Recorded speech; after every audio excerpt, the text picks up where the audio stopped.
Okay. So I think there will probably be some parts where we're going to want to fast forward. I think it was a 40-minute game. Okay, all right. Which is unusual. I feel like most games end in between 10 and 11 minutes. But I saw his harassment coming, and I thought, yeah, I'll just deal with it. It hasn't been too much of a problem for me. So I go to just kind of block him, but he was really solid on his micro, which I shouldn't have underestimated him, and I shouldn't have played lazy, but you can see I just keep warding him off with my bobs. Yeah. I actually am so busy trying to make sure that he doesn't get a free kill that I barely get a scout off. I just see that he's building a barracks, so I know that he's going for early aggression because he's you can see my base. I haven't started my structure. That's because I'm going for a secondary command center. Got it. The thing here is, though, that I use my overcharge. That's on a timer, so for a small amount of time, they build faster. But he's blocking where I want to place my expansion. So here's where things start bad, because I should have had an economic advantage, and I did not. At least not immediately. So the overcharge is going to wear off. I'm not going to be able to finish it. Yeah, they're just wore off. So I start a barracks early because I know he's going to be attacking. Unfortunately, he is pumping out these little scouts, and I think, if I'm not mistaken, no, he didn't go for the upgrade. So if he went for the upgrade, I probably would have lost. If I had to guess, he's floating money. He's got 12 workers on, and he's only producing out of a single barracks. I know you can produce out of 2 or 3 off of 12 workers. So his build is suboptimal, but he's playing hyper aggressive. I'm having to defend here. I do end up taking damage from this, like I said, rookie move. I decided to be lazy about it. Already 1 worker, which is not great. Man, he really is just focusing on micro, though. I thought I was playing against a crazy player who was with insane multitasking. Well, I mean, that's why this game got drawn on, you know what I mean? Like, it definitely would have been a 10 to 12 minute match, but it seems that his playstyle is complementing, like, it's the exact opposite of what you want. It's the hard counter. Yeah. I definitely was playing for the early to mid game with this build. So he lets a lot of his dogs get captured, though. That's a part of the benefit of walling off like I did. I wanted to be able to just get back to mining, though, and not worry about any of my weak guys, so I actually finished the turret. I have a nasty habit of, instead of building a turret, building a supply depot or habitat, as it were, in this game, because he's just annoying up here. Because in StarCraft 2, I have the hotkey set up for that to be my turret, so it's backwards in my mind, and I'm always making the wrong one. Yeah, which is terrible, because you throw those up in a case of emergency. There you go. Now your turrets are coming in. Yeah. Building a turret up here as well. I think I end up losing that 1 worker, but that's okay. Unfortunately, now he is ahead if we go back to his base. 5 workers, 10. And I'm down to 4 and 8, so I guess I'm mining Ethereum as well. I'm sure he's floating a ton of money. He'll eventually put up enough barracks. You have never played as Vanguard, though, right? Just Infernal? No, just Infernal. That's the feature of putting a bob into the turret to change it to a repair station. Oh, that's cool. And then putting a Lancer in there to turn it into a saw blade station. And then I bait him over here with this guy. Yeah, no, I've only played Infernal so far, and I felt like that was kind of the, especially as a beginner, trying to know when to sacrifice a worker or when to not sacrifice the worker. Yeah. A little bit more intricacies on the build order, because you do lose that worker, and so if you build too quickly, you end up low on workers for sure. But also not so, right? Because it's like, as Vanguard, I know it's more complicated to make a lot of units, whereas with Infernals, it's like you can pump out units really quick. Yeah. So, yeah, it's hard to know when to properly do it, but it's also like, I only have one job, which is to pump out units. Yeah. So the devs have really been pushing the design that informs kind of the concept of the race, or of the faction. Old habit again from StarCraft 2 terminology. So the faction of Infernal is meant to be like a careless, sacrifice your units, as opposed to the idea that the Vanguards are always trying to preserve life, and so you try to get maximum efficiency out of everything. So you've got this neat little habitat that increases the efficiency of your buildings. Dual purpose supply camps. Of course, Infernal also has a dual purpose supply camp. I actually really like the Fellhog mechanic. Yeah, I think it's pretty cool. I like having them around camp. Yeah. But they sometimes, especially as a beginner, I'm trying to select not them, and they're everywhere. Yeah, they do kind of make a mess of things. Okay. Well, there's a lull here. I go out on the map, though, but he's obviously been building up a big old army to attack. Not as big as it could be. He should be on more than just two. He should be on more than. Oh wow, he jacked it. I didn't even realize that. I was too busy microing elsewhere. Well, before the attack hits, remind me what your background is. Mainly Age of Empires, right? In terms of RTS. Yeah, I'd say I have the most time in Age of Empires and Age of Mythology. Dude, Age of Mythology rocks, although I'll talk about that in another video for sure. Yeah, no, I'll leave it for then. And by the way, I'm not talking about Age of Empires 1 or 2. I mainly played Age of Empires 3. Okay. So I target his only anti-air with my ship, just to be annoying. I figure eventually I'll be able to really hamper his movement. So unfortunately I didn't get the cancels off on these, I really should have. At this point I know I need to survive and get value out of these Hornets. I'm hoping he's not on 4 base right now, because he really could be. I'm on 3 base and I've been set back and turtling, so...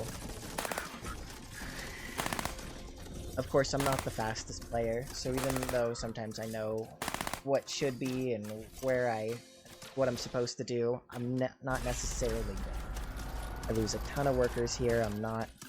I'm not controlling this perfectly. I do set up these double towers, one healing, so I shouldn't be able to lose too much.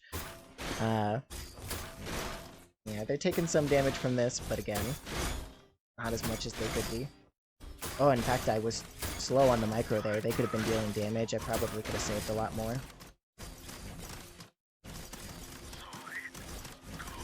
Yeah, just brutal. No I'm surprised you came back from this. I know, I'm right? not gonna lie. Me too. I was worried he was gonna get the structure too, but he didn't. Because he left my here left. It's just weird.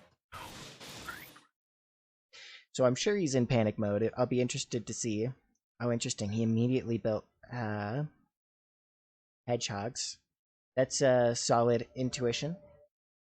Or not intuition, but like game sense reactions. He has planned responses for these kinds of things. And they were quite annoying. I shouldn't have been chasing these because right now he's vulnerable.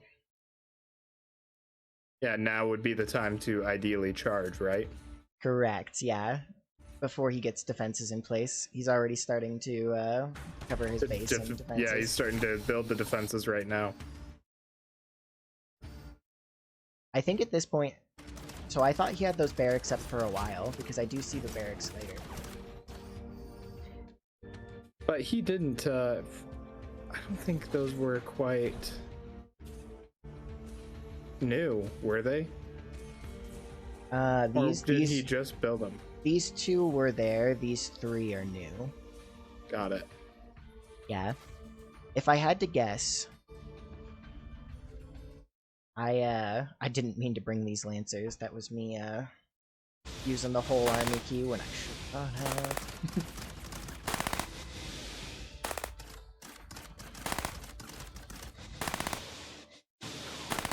Well, you're at least, you're bullying him a little, which is solid. Yeah, super important to give myself some breathing room because my base is in shambles. In fact, I'm not sure I would have survived if he just attacked in. I might have, just because the front defenses...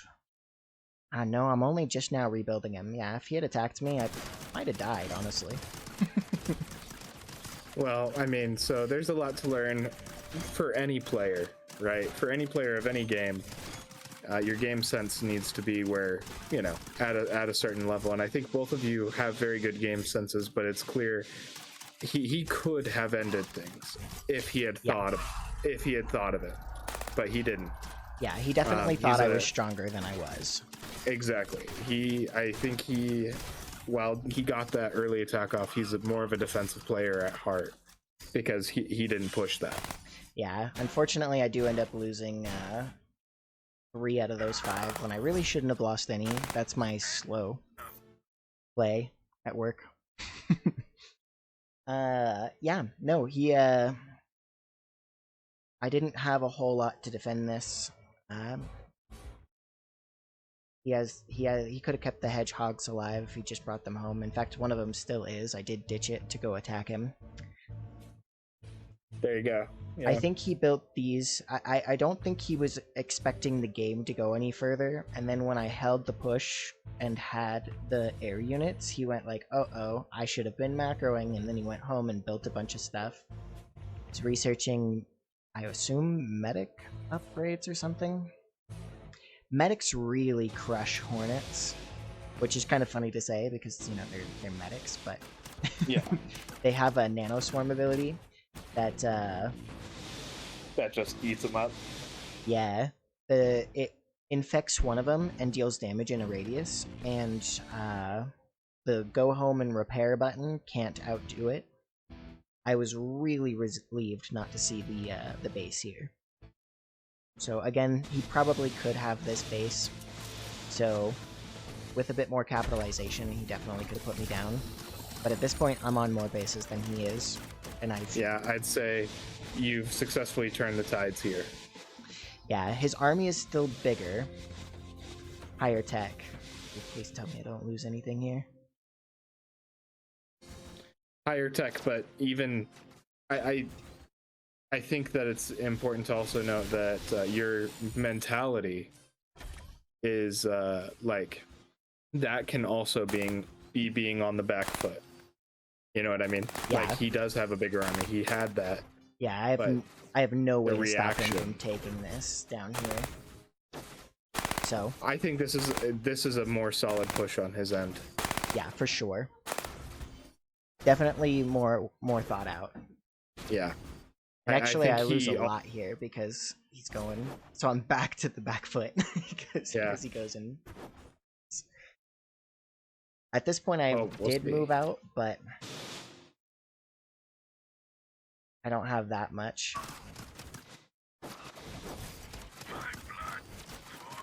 Keeping the engagement away. That's nice. Oh, I do lose one. My plan was to try and just send these back one at a time to try and get as much damage out of them as possible. Uh-huh. Because at this point, he's turreted up his base. It's really hard for me to get anything done here. Yeah.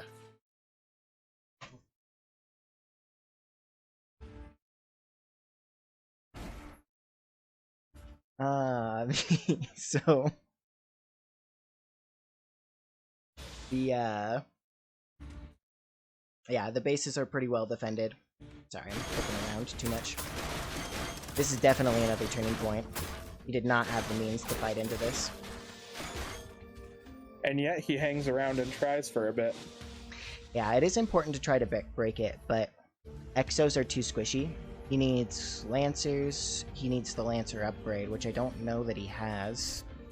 Let's see. If he keeps his force there, I mean, this is me talking as a beginner. That's what I would do. I'd keep my force as close to you, keeping you in camp as possible. Yeah, that's an excellent point, and it does have sound logic, right? You're containing me. You know if I move out. You know if I have any forces, or you can keep me if I move out with too few. The problem is I have these, so they need to put a delay on that. That's me clicking. Yeah, so decent scouting, I think. I don't think that was a rally. I think he was sending that to go check if I had this base. So he's like, okay, I'm keeping him on 2 base. Yeah, see, he did the same thing over here. This guy must have played StarCraft 2. Scouting with your Marines is probably not a great idea in this. But it's an old habit. Yeah, because in StarCraft 2, Marines are cheap, but these are Exos, and they're kind of expensive.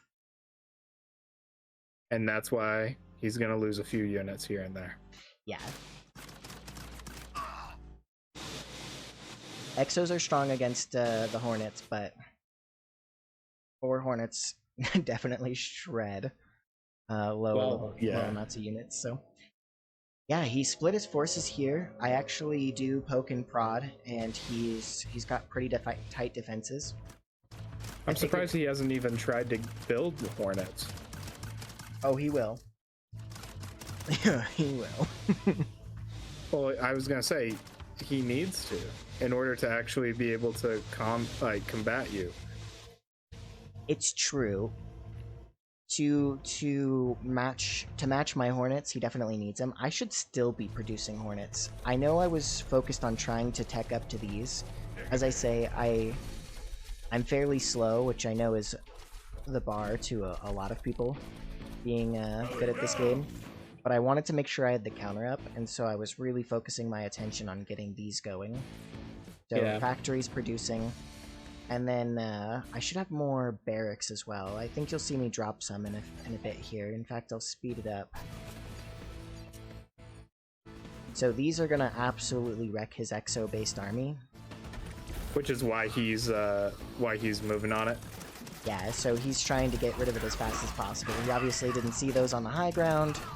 Basically loses everything. I lost, I don't know, just the tank and then maybe a Lancer or something like that. Yeah, it wasn't a good trade-off for him. For sure.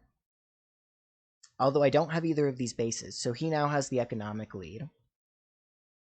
In fact, his army is still pretty big. He took a defensive posture. If he had brought these forward and split and attacked from multiple angles, he might have actually been able to break that position.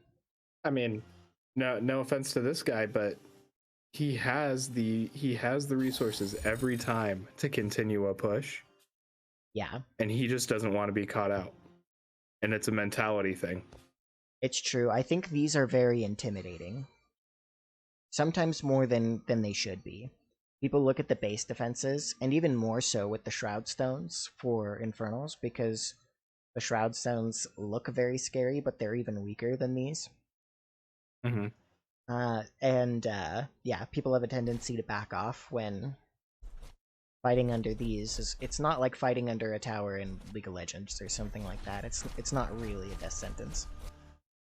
So I start taking the resource camps. With all this map control, he definitely should have been taking these resources.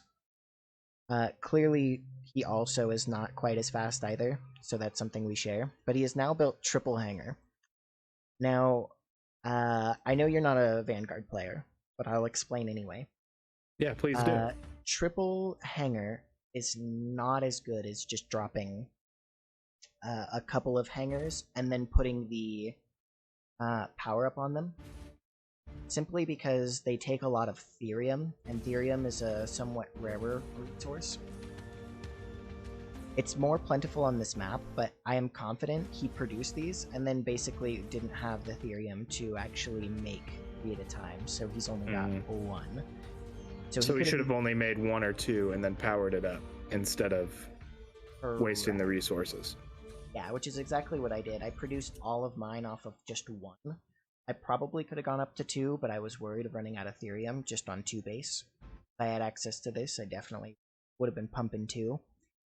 But he's now trying to counter it very hard, and so... Oh, there he goes. He finally has the Hornets to match. Yeah.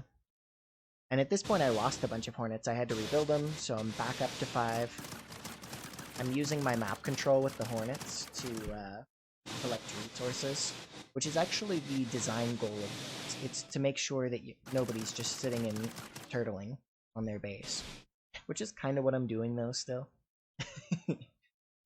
Well, of course. I mean, he didn't have the Hornets to dissuade you. True. So keep being annoying. That should be the tagline for all RTSs. It's true. Just keep being annoying. Just keep bullying. It'll wear them down eventually. That's an interesting thing. So I hit the return home button, but if I may back up here. Mm-hmm. So these are all supposed to fly over to this base and then be stuck there until they're done repairing. This one just left without repairing because that one pushed it. So that's and it kept healing on the fly. Yeah, it's a bug. Interesting. I was wondering why 3 of them flew over so quickly. I was like, oh, I thought they were gonna... So it was a bug. We take those, though. We take those when they're in our favor, for sure. And we complain about them when we're not. No, 100%. This is the way of all gamers. Exactly. You're just like, that was lag. That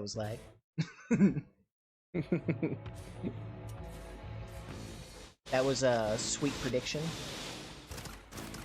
I learned something here. So he's got 2 extra of these Hornets than I do. And I go to engage him. Mine are upgraded, but these fights are apparently very volatile. You see how fast mine blew up? Yeah, dude. When you have more, it snowballs. And I did not know that. I thought it was going to be a longer fight. And so my plan was to repair with these. That's just kind of the function of it being a newer RTS and me not knowing. Dang. But yeah, that was brutal. He just had 2 more than me, and then it's boom, gone. That's apparently all it takes. Yeah, super snowbally. I should have moved forward with these. I know some of them were up. That again, this is just me being slow. I'm not even sure what I'm doing right now. Maybe just panicking. I've got forces sitting all over the place. I should be counterattacking them with my melee units and defending with my air units. Oh, you know what I'm doing is I'm producing hedgehogs. I know I'm gonna have to spread those around. Oh, he gets a tank. Oh, it hurts me inside. Yeah. I mean, the hedgehogs are very useful from what I see. Especially for countering the Hornet. I love the new hedgehog. The fact that they anchor in a position to get solid anti-air in just a static location. Super cool, especially when paired with these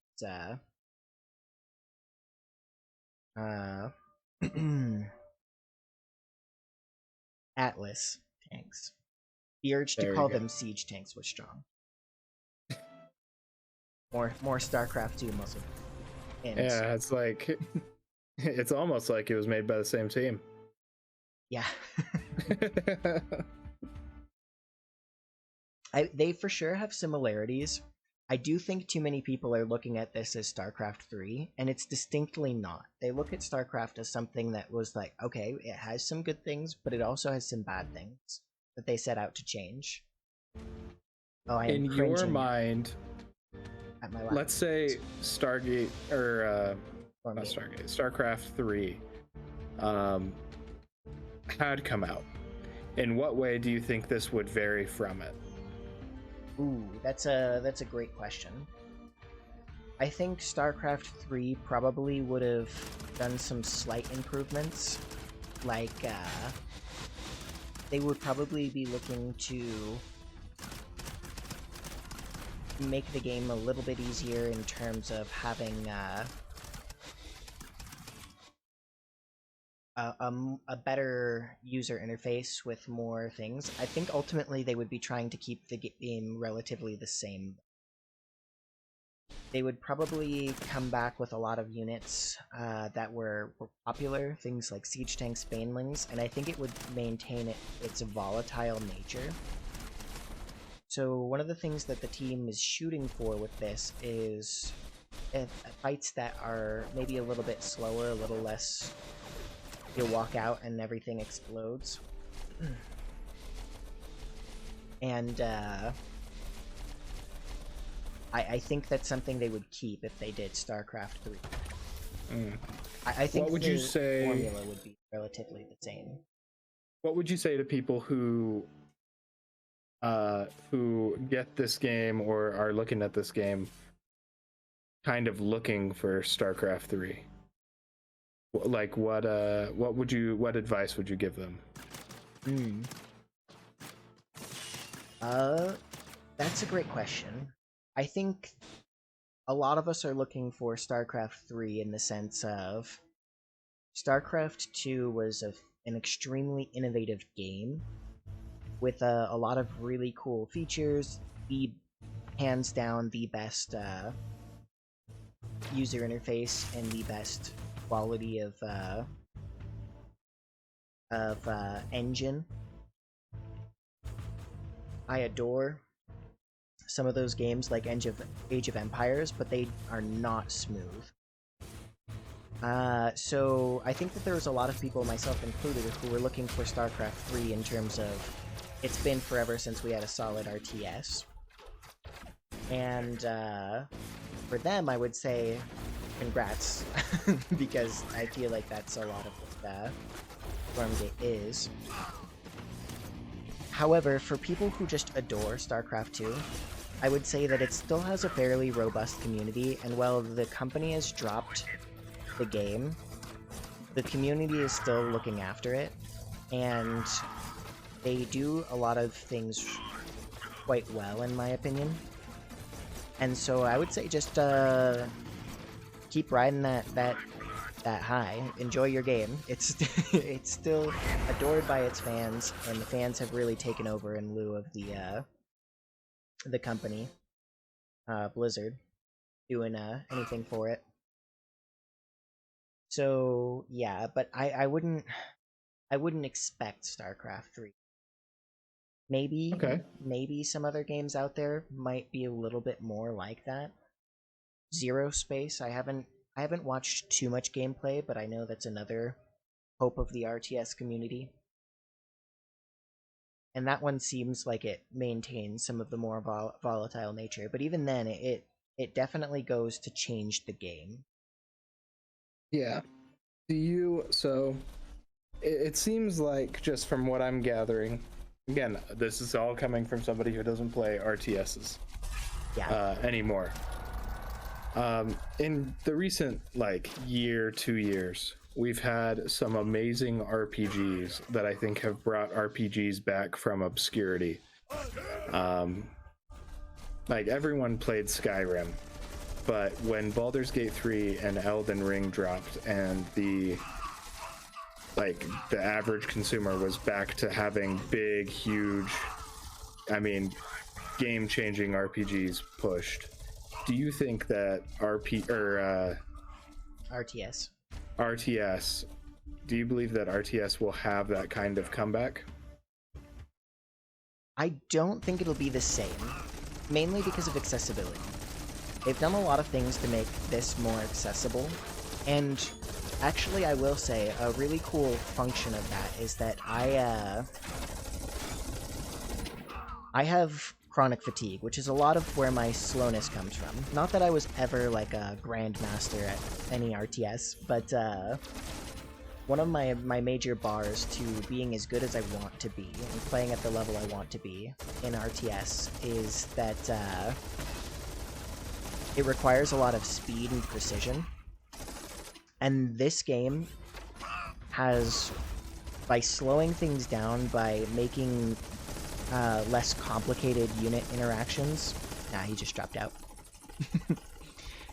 By making less complicated unit interactions, it has actually improved my ability to play this game.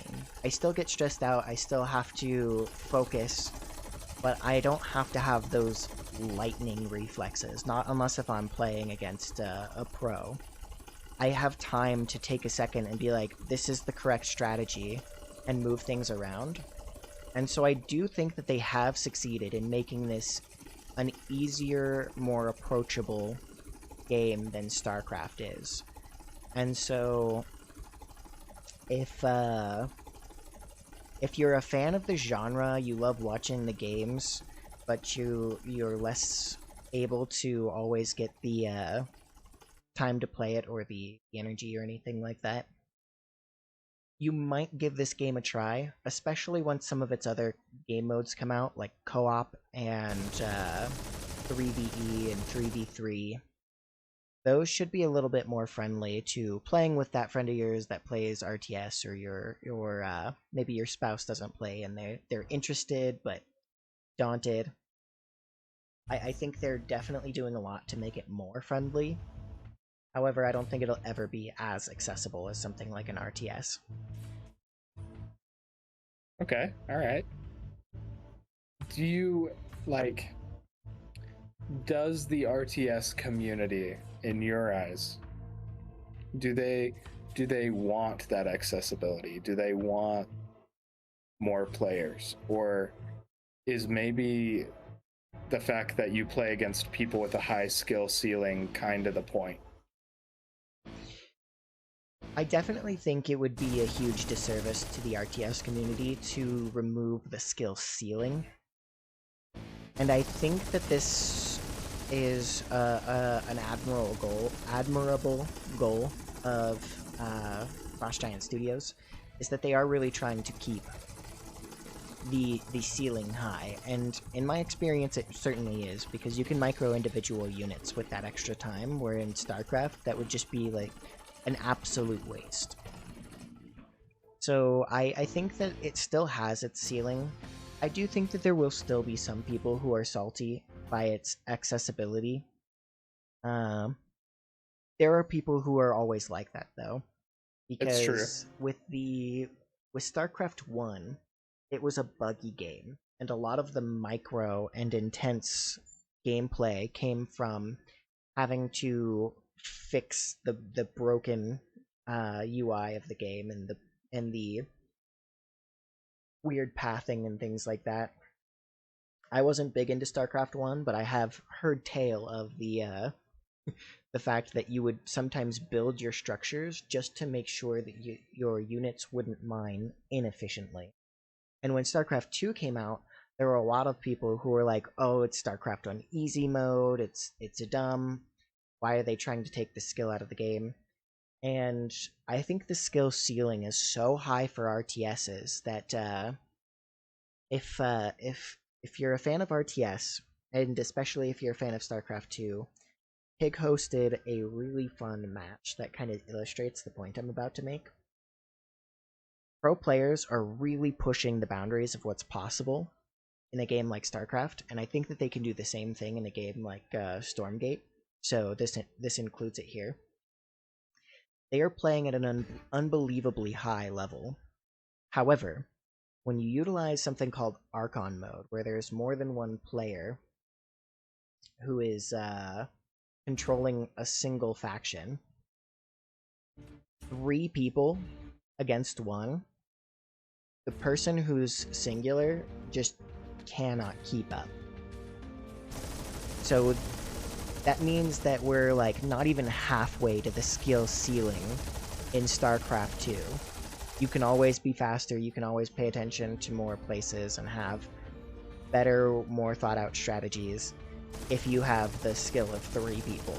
So I think the skill ceiling is unbelievably high in this, and I think it's going to be just as high here, where people might get salty about it because they're like, oh, it's so friendly and easy to play, but they did over StarCraft 2, and StarCraft 2 was also wildly popular. So, to be honest, I hope it's the same for this game, that people don't get hung up on it, for sure.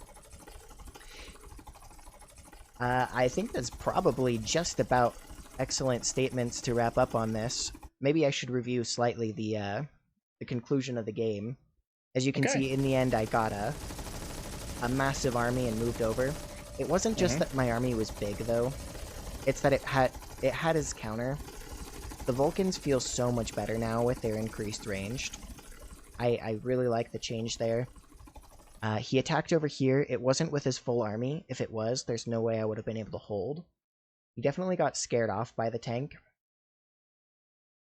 I think he had really sound strategy. I love his instincts, pull the workers away from danger so that the fighting can happen in safety.